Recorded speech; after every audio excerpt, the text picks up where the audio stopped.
پاکستان کی P T I کی طرف سے اور سوشل میڈیا پہ اور دنیا میں جہاں پر بھی میں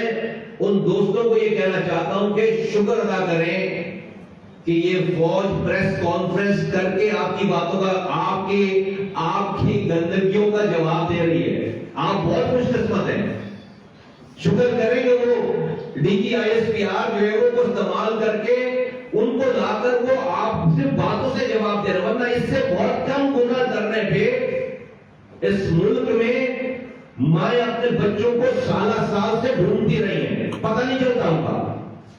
یہ بہت خوش قسمت ہے آپ لوگ کہ اتنے بڑے بڑے ناجائز الزامات لگانے کے باوجود آج آپ کو صرف فوج جو ہے بات ایک پریس کانفرنس کر کے بتا رہی ہے. ہم اس کراچی کے رہنے والے ہیں, ہم نے 40 سالوں میں سب بھگتا ہے ساری چیزیں, تو آج تو فوج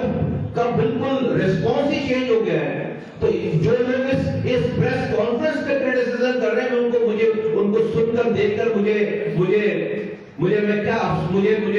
یہ لگتا ہے کہ ان کو کچھ بھی نہیں پتا, تاریخ کا کچھ بھی نہیں پتا. یہ بہت خوش قسمت ہے وہ کہ آج فوج جس طرح کے آپ الزامات لگا رہے ہیں, جس طرح کی آپ زبان استعمال کر رہے ہیں, جس طرح کی آپ جو آپ نے کوئی لیول نہیں چھوڑا, اس کے بعد سے D G I S P R انہی باتوں کا جواب دے رہے تو کہہ رہے ہیں کہ بہت زیادتی کرتی. بہت خوش قسمت ہیں آپ بہت خوش قسمت ہیں کہ آج بھی اپنے گھروں میں سو رہے, آج بھی اپنے پارلیمنٹ کی سیٹیں انجوائے کر رہے ہیں, اور آج بھی آپ اپنے بچوں کو ڈھونڈ نہیں رہے.